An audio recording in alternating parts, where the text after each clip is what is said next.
Welcome to the intersection of technology, cybersecurity, and society. Welcome to ITSP Magazine. Let's face it, the future is now.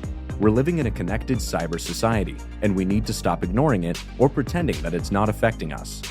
Join us as we explore how humanity arrived at this current state of digital reality and what it means to live amongst so much technology and data. Knowledge is power, now more than ever. Black Cloak provides concierge cybersecurity protection to corporate executives and high net worth individuals to protect against hacking, reputational loss, financial loss, and the impacts of a corporate data breach. Learn more at blackcloak.io. BugCrowd's award-winning platform combines actionable contextual intelligence with the skill and experience of the world's most elite hackers to help leading organizations identify and fix vulnerabilities, protect customers, and make the digitally connected world a safer place. Learn more at bugcrowd.com. Devo unlocks the full value of machine data for the world's most instrumented enterprises. The Devo Data Analytics Platform addresses the explosion in volume of machine data and the crushing demands of algorithms and automation. Learn more at devo.com.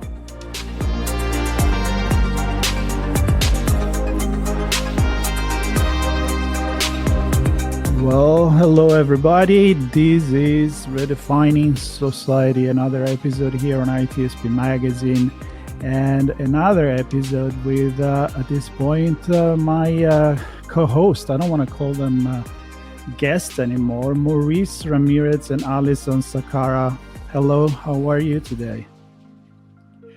Very well, thank you, Marco. I hope you are too. We're doing great, Marco. Yes, always so nice to talk to you. I feel like even if we're far away, we're doing this remotely. It's kind of like having a good cup of coffee in a coffee shop and having a conversation that is relevant. And I think that this idea, it's Maurice and Allison ideas to talk about this topic today, which is absolutely relevant for conversation around the redefinition of modern society. And we're not going to go into technology, although we could, I guess, for certain things. But we're going to talk about social entrepreneurship, philanthropic entrepreneurship, and actually we're going to touch on a few examples of people that are certainly contributed and companies and people that have contributed to make maybe this way to do business and participate to our society in a very, very relevant way. So without further ado, I would love a quick presentation to our audience from both of you, Allison and Maurice, just in case they haven't heard the High Alert Institute episodes we had so far. Yeah, thank you, Marco. Well, the High Alert Institute is one of millions of charities worldwide doing what we hope is good work for underserved individuals and communities in a number of areas. Our area, of course, is an all hazards, one health, one nature area of operation. We work with organizations in human healthcare, veterinary healthcare, animal wellness, environmental stewardship, and technology innovations in those areas as well. But today we really wanted to talk about legacy. And Sir Robert Baden-Powell, the founder of the Boy Scouts, in his final message to the Boy Scouts, admonished us all to try to leave the world a little better than we found it. And as society is emerging from the pandemic, and we're really redefining society in this new reality, we in the charitable world are seeing an interesting change, an interesting shift. We're seeing more and more individuals thinking about their impact in the world as they emerge from their COVID cocoons, and as they think about how they're going to invest their time, talent, and treasure for the betterment of the world. Isn't that nice? Right? If we all think like that. But I am happy to know that even from your perspective, both of you as the founder of this nonprofit and being in the healthcare industry environment for a long time, you're feeling that something is changing. So are there some specific signs that make you feel like, is it a matter of more donation? Is it a matter of more participation? Is it a matter of cultural changes that maybe you're seeing in the news? And what is that make you feel positive about this? Well, for us, it's really about the research. The anticipation was that as the pandemic cleared, with the changes in the economy, supply chain problems, inflation, that donations would be down overall, that people would be more frugal when it came to good works and giving money away because the cost of daily living was going up. And what's interesting when we look at the statistics for 2022, individual donors, those folks who donate $5, $10, $15 when they can, the folks who pass the leave a penny jar, leave a penny dish, and actually leave more than a penny. Those donations have stayed stable compared to the 5 years before the pandemic, given that the economy is not as strong now as it was then, given that people have more debt, as well as cost of living, the cost of food, the cost of gasoline are all much higher. That says a lot about the importance, the mindset for supporting good causes and just helping out. And then you look at some of the market research, the way people make decisions about what they'll buy. And in the years before the pandemic, price and convenience, personal convenience, were the driving factors. Through the pandemic, again, price and convenience, particularly delivery services and things that allowed you to stay sequestered during the shutdowns, were big deciding factors. And as we're emerging, we are seeing a trend that began before the pandemic really accelerate, where people care about the social consciousness, the ethics, the values of the companies that are providing their services, even if those values don't change the product or service themselves. And in many cases, if the company is philanthropic, if the company is donating real cash or real product to good causes in places where otherwise those things can't be afforded, consumers are even willing to pay more than the lowest price in order to support those good works. And they view it as their personal donation when these folks are placed in focus groups, when they're asked, why did you spend 15 or 19% more for that t-shirt? They say, well, the extra money is my donation to the homeless, to people who need clothing, to people who need preparedness services, to people who need a house built. And it's not about being rich or famous, although many rich, famous people are now showing that they set a good example. And I think probably the greatest example of that is former President Carter. Wouldn't you agree, Allison? Absolutely, Maurice. I think that's a wonderful example that everyone in this country can appreciate. Yeah, I mean, think about it. This is a man who was in one of the most elite clubs in the world, a living former president, still a living former president today. He was in an even more elite club, living recipients of the Nobel Prize, and probably the most elite club, living former U.S. presidents who have received a Nobel Prize during or following their presidency. In fact, right now we only have two of those, himself and President Obama. And in that most elite club, Jimmy Carter isn't out there saying, I'm the Nobel Prize winner. I'm former president. I was president of the United States, and I'm setting an example. No, he's out there, and for him, his charities, his donations were teaching Sunday school in the same church that he attended for decades, even before he was president. And his other was to work with Habitat for Humanity to build homes for people less fortunate than himself. And he wasn't out there with news crews and fanfare and photographs. He was out there with a hammer and a saw, even in his 90s, building homes, over 4,000 homes that he contributed real day-long work, hard work. I grew up in the trades. Building a house is hard work when you're young. Imagine doing that in your 70s, 80s, and into your 90s. And he wasn't out there alone. His wife was right there by his side, driving nails, carrying boards, hanging sheetrock, lifting frames of homes into place. Yeah. And can I add something? Because there is something coming from marketing and branding, part of my experience is you look at the companies nowadays and even personal brand, like, celebrity, sometimes you wonder, are they doing something good because they get so much more back? Like, is that marketing? Is that an advertising move?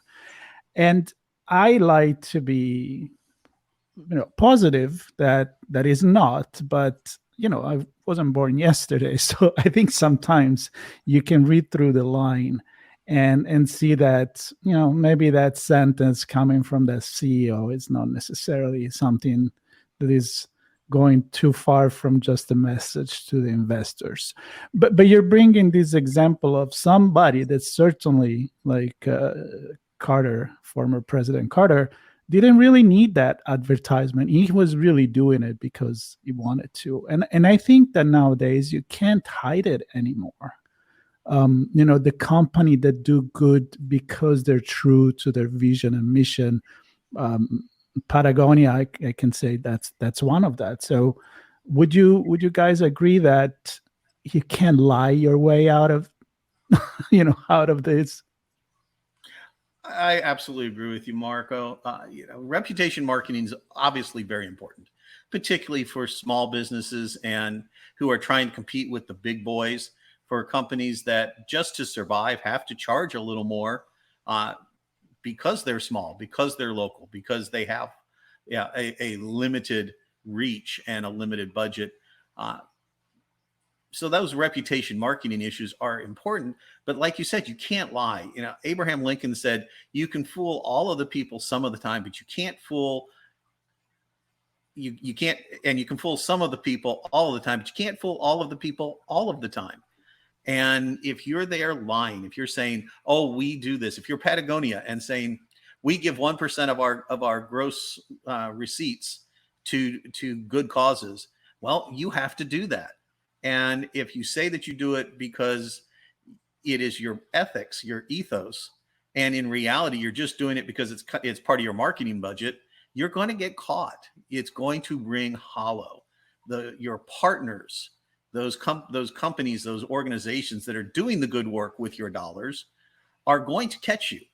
And even though they like the dollars, they're all about the ethics. They're going to step away from you. And you're going to be left, the proverbial emperor without clothing. You're going to get caught. But I think that there's been a seed change for the majority of companies. I can't say all of them. I wish I could, but I can't. Where they see that their clientele, their customers, care about these things. They care about the ethics. They care that the money that they spend on necessary items and leisure items and luxuries doesn't just give them a nice warm fuzzy feeling or fill their bellies or fill their gas tanks. They want to see that these companies are doing good with the money that they're being paid. When I spend money, I want to know that it's with a company that at the very least is not harming the environment. It's not harming children. It's not supporting disparities of any type, that it promotes inclusion, that they are being as responsible as the company can be. Ideally, I want to spend my money with a company that is also spending their money to do good outside of the profit motivation.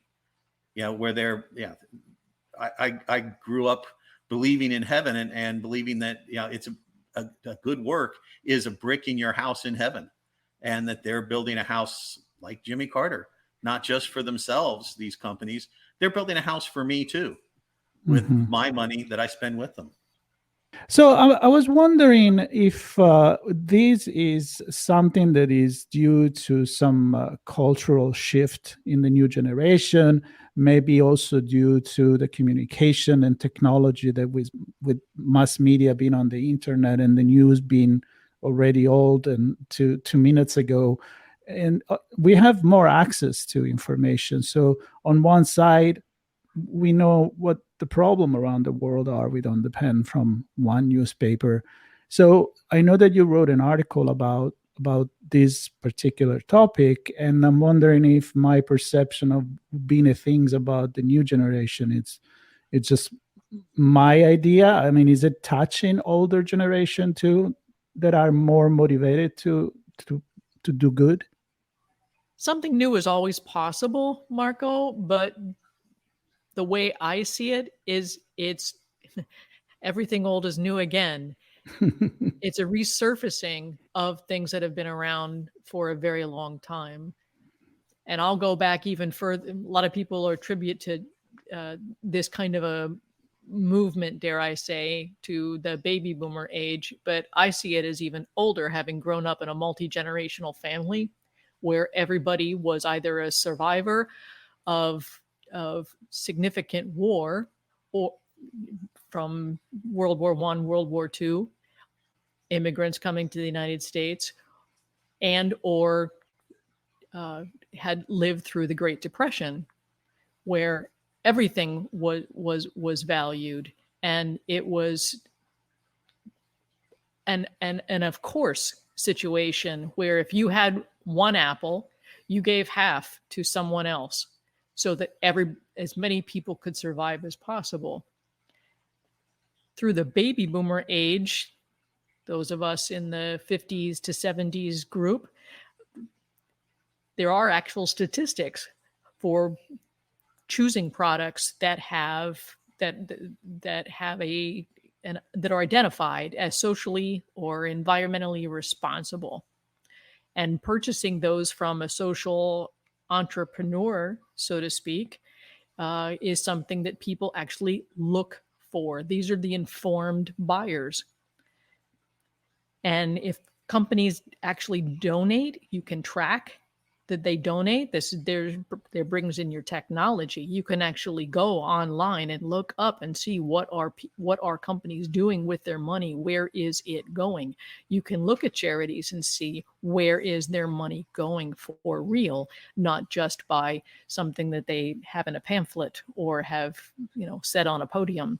The statistic that I wanted to share with you, Marco, is that in this baby boomer era, more than 3/4 of persons will choose products that have this responsibility component to it, and that actually increases to 84%, I believe, if companies choose to donate portions of revenue or profits to related charities.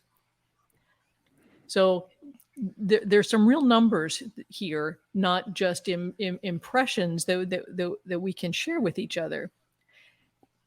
Well, and this is great. Yeah. This is great. I mean, if you have more numbers, please keep sharing. But I'm actually, find this as being a very, very good news from a sociological perspective, in terms of it's not just a new generation, but it's actually a movement that goes all the way back. And I love how you refer to the generation that goes back to the Great Depression, the World War, and Maurice, you mentioned the pandemic and the expectation of things to go. I mean, I think there is always one reason to see and to share the feeling that we're all in this together, right? You can't just be selfish about things. And despite that, sometimes we do perceive society to be quite selfish.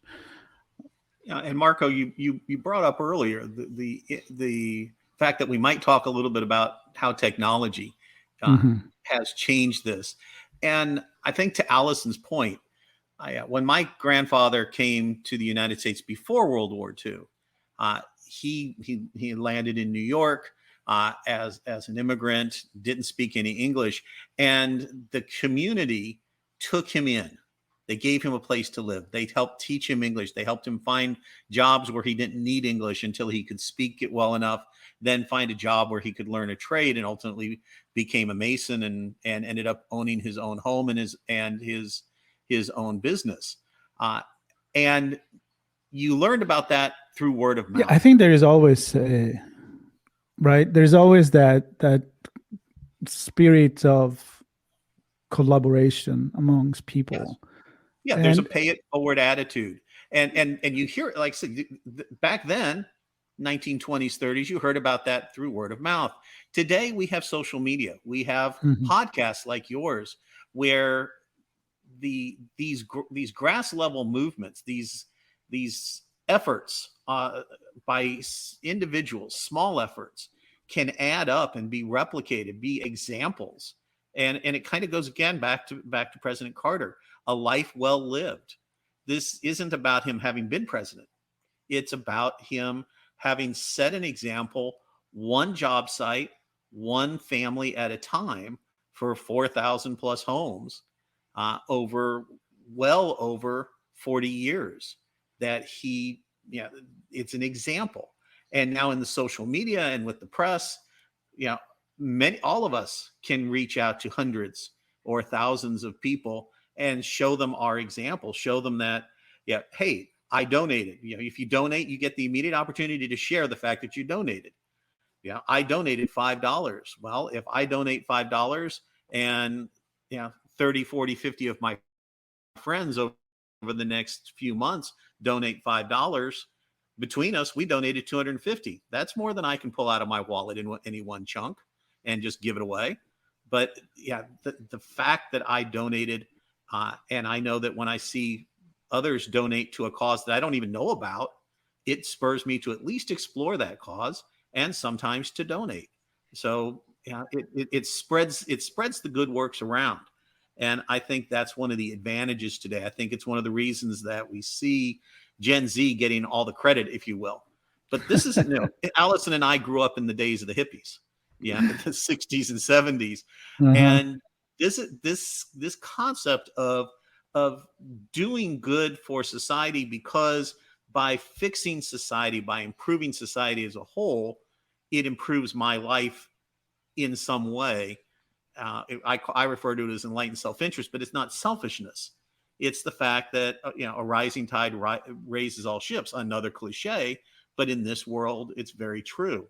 If you do good, if you protect the environment, it's good for me. It's good for my children. It's good for my grandchildren. It's good for all of us. And if you don't, well, it's not so good for us. Even sometimes.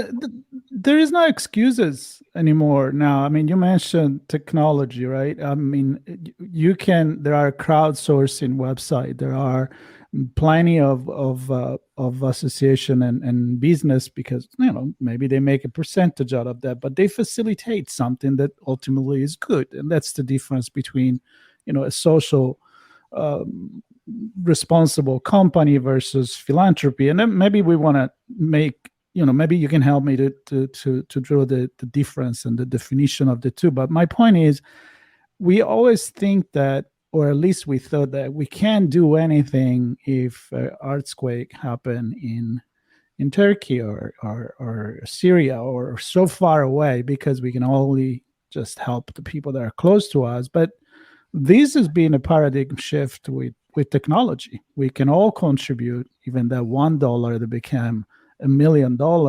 And so even the idea that the philanthropists need to be a Bill Gates or a billionaire or a millionaire in order to be a philanthropist, it's kind of like it doesn't hold anymore. I love your opinion on this, and maybe help our audience to understand the difference between a company that does good and then actually the definition of being a philanthropist. Yeah, absolutely. I mean, so let's talk about entrepreneurism first. Yeah. And a social entrepreneur is a company or an individual who has a product or service that serves a social good, and they're charging for it, and they should. So you go to the doctor, that's a social good. You take your child to the doctor, a social good. A hospital exists for a social good. It also exists to make money. Okay, that's social entrepreneurism. A company invents a new medical device, a new biological, a new drug. That's a social good, but it's also an economic good for that company.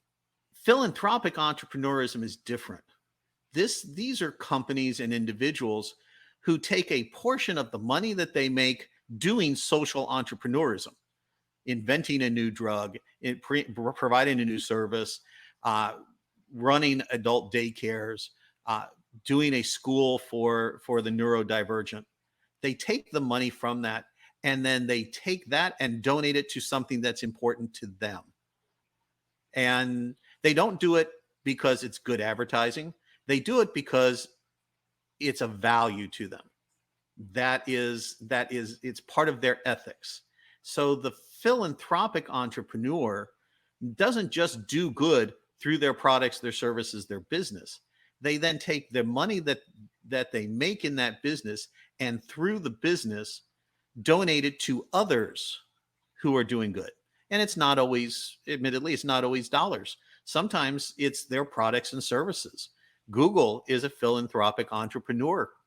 They donate billions of dollars worth of IT services to charities worldwide, in addition to hundreds of millions of dollars as cash.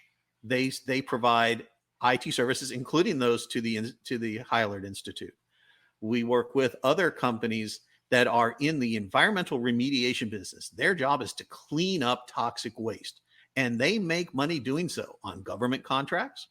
They make money from municipalities. They make money from other not-for-profit organizations to come in and clean the environment.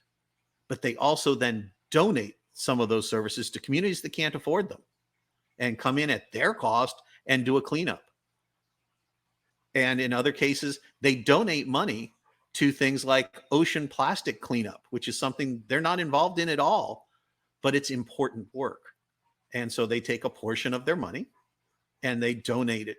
Those folks are philanthropic entrepreneurs. I mean, and that's a rising trend in businesses that are taking the example of Patagonia. Patagonia was one of the first to actually put a percentage to it, because the big question is always, well, as a business, how much should I donate? How much can I afford to donate? And Patagonia and others said 1% of your gross revenue, as long as it doesn't put you in the negative, as long as you're not having to borrow to do it. And that sounds like a really small amount, 1%. And what they proved in a very effective, very, very profitable business model is that if you do that, even without promoting it, even without making it the center of all of your advertising, customers notice and they're willing to buy more product from you, which means that your profits go up, your cost per unit goes down, you're able to buy in larger bulk, and therefore your materials cost end up going down because you get a better wholesale price. Your profit margin, percent profit, goes up, even though you're giving 1% of your gross, because it's always 1% of the gross. And it ends up being, therefore, a smaller percentage of your profit margin, because the extra money that you make is all profit. And it was an interesting business model that when 1% was first proposed by Patagonia 2 decades ago, everyone thought that he was crazy. How can you give away 1% of your gross revenue?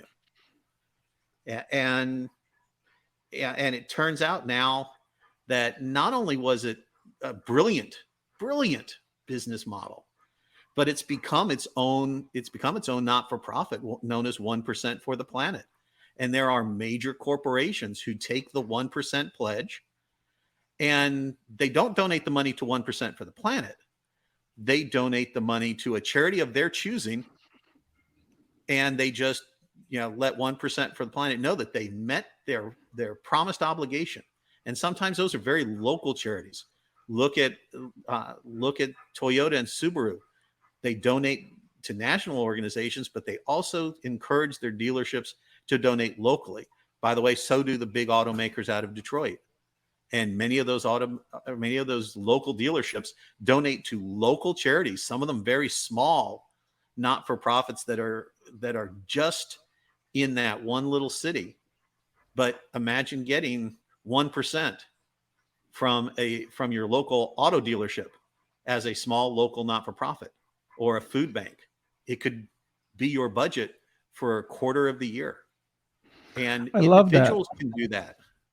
Individuals can do that. If you're not living off your credit cards, if you're able to put a little bit of money away towards retirement, then it's the old, one for you, one for me, one for you, two for me, one for you, three for me. As you earn your money in the year, and you can give it to your church, you can give it to your favorite charity, you can give it to your kids' Boy Scouts, and it serves a double purpose. It serves your child, and it serves the greater community. There are so many ways to get multiple impacts if we just think about it a little differently, if we look at it through a slightly different lens.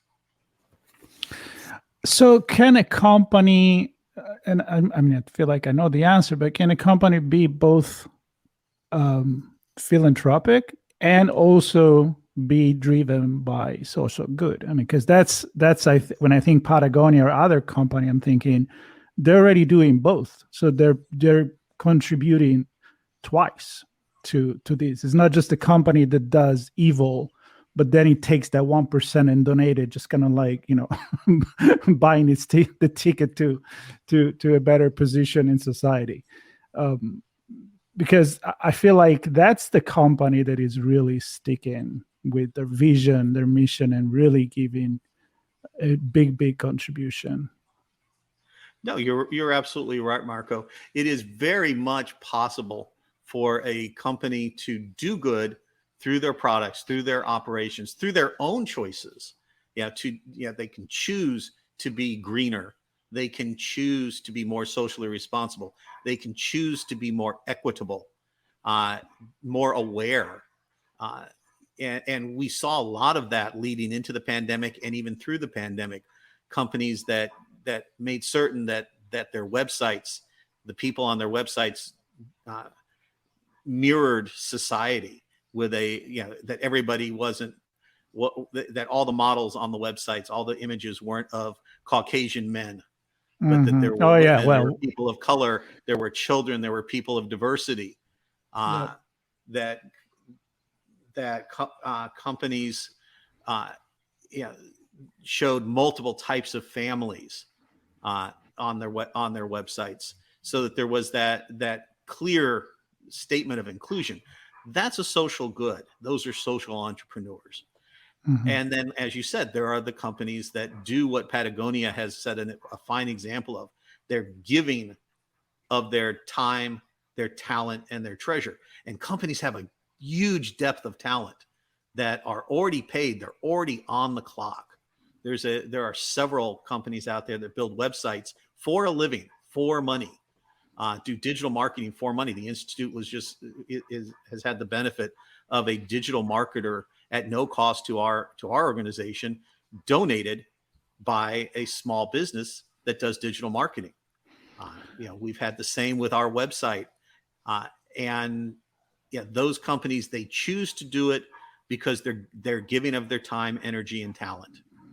Let's talk about that as we start wrapping here, because the connection between the globality and the community. So actually, in the Redefining Society podcast mission, I talk about the global village, the Marsha McLuhan global village for mass media and communication.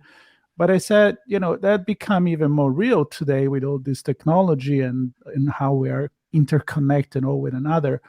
But we cannot always just think about globality. It's just somebody or some company that is so big that can make a change at the global level.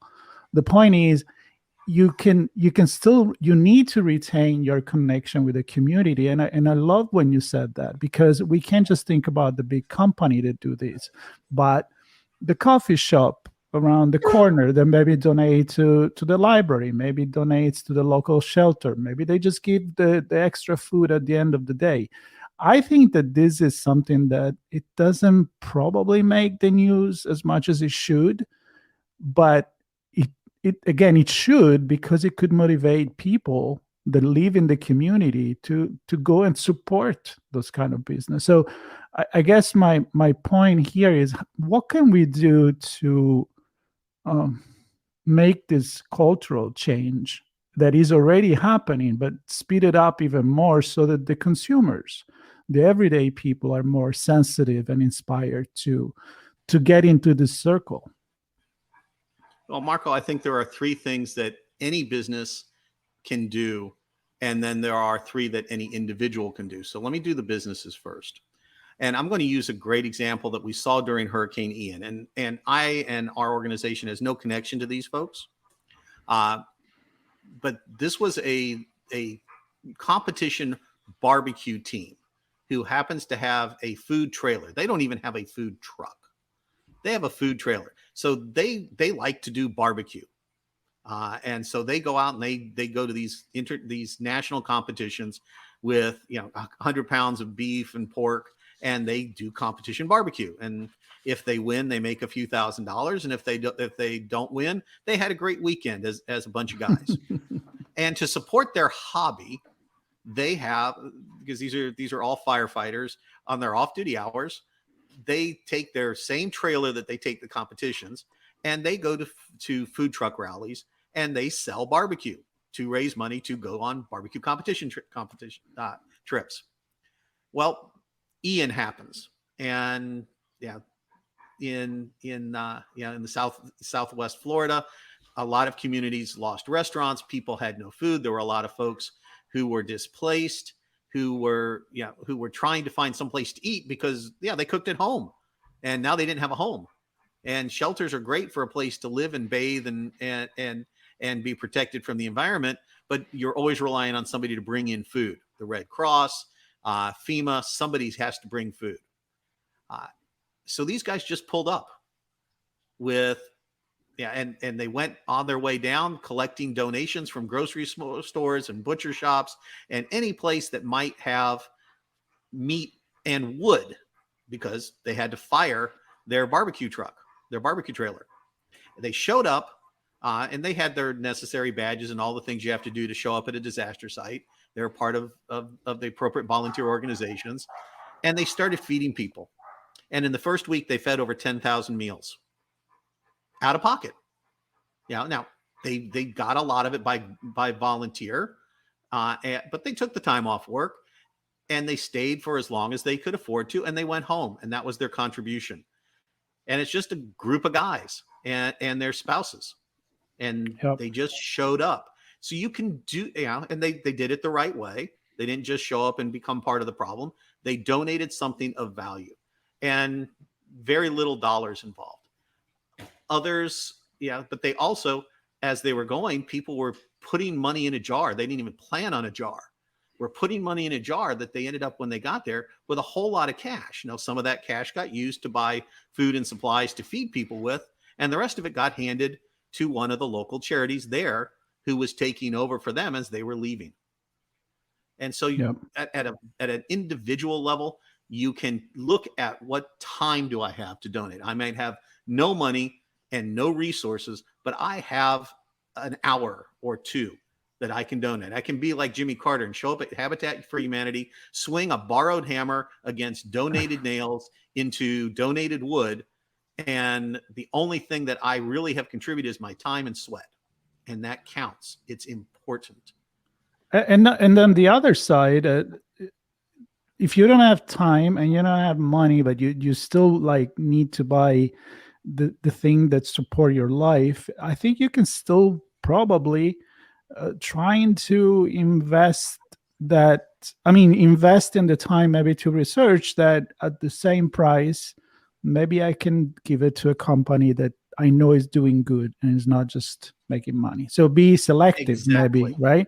So right, smart consumer is exactly an educated consumer. And nowadays, again, I go back to the internet and the fact that if we can access that, we can do a little bit of research, and I think that's a good thing. Knowledge and education goes a very, very, very long way. And Marco, I'm going to. Allison's is our great writer and editor here at the Institute. I'm going to suggest to her that she write an article. You kind of inspired us.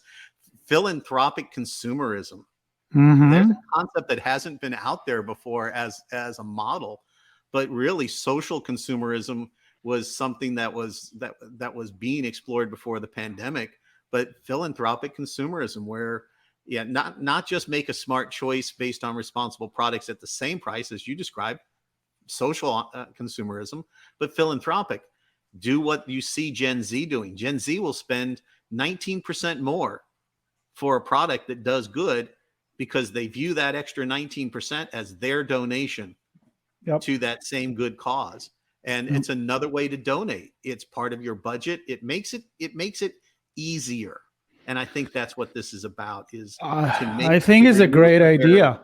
I think it's a great idea. I think Allison should write about that, and then we can talk about the finding and our research, because I think it's an excellent concept. And it goes back to when we say, well, if I can do a lot, then I'm not going to do anything, or somebody else will do it. I mean, we've run millions of sociological experiments where people wouldn't do something because they expected the neighbor would do it. The guy next door would do it, helping somebody because somebody else is going to do it. Somebody else is going to call 911. There's plenty of examples. But the truth is, we can all do something, even very, very little.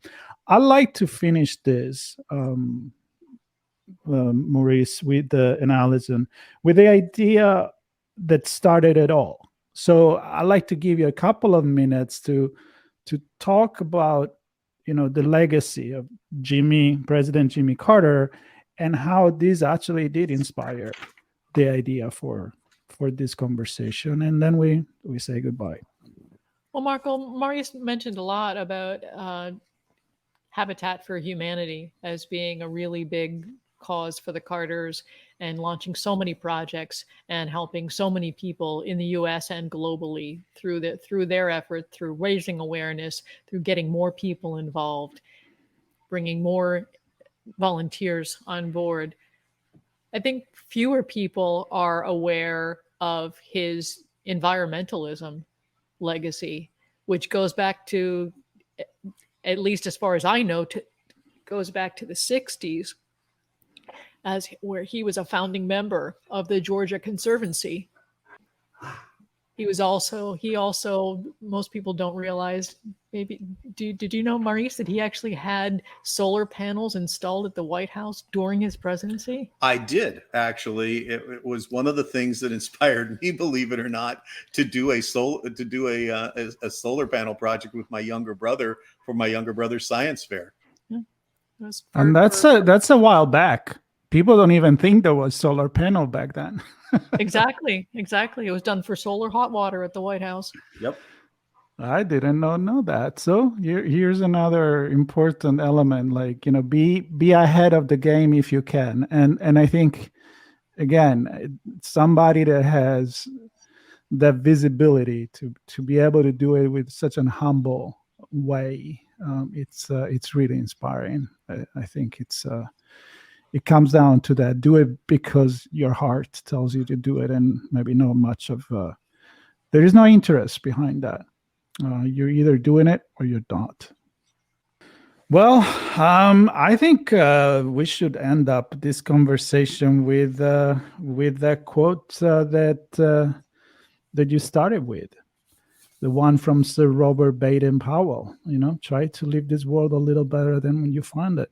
I think there's entire books that can be written around this sentence. So I say we close this conversation here. I hope you get to write this article that we talked about, philanthropic consumers. I think is a brilliant idea that can go a long way. And I hope to hear about that. And I know that we will have many other conversation with you and the High Alert Institute. And I invite everyone to listen to the past episodes because they're all very motivational and inspiring, and find out more on the notes on this podcast. There will be links to the organization and to the profile for Maurice and Allison on ITSP Magazine, and learn more about what they do and the good.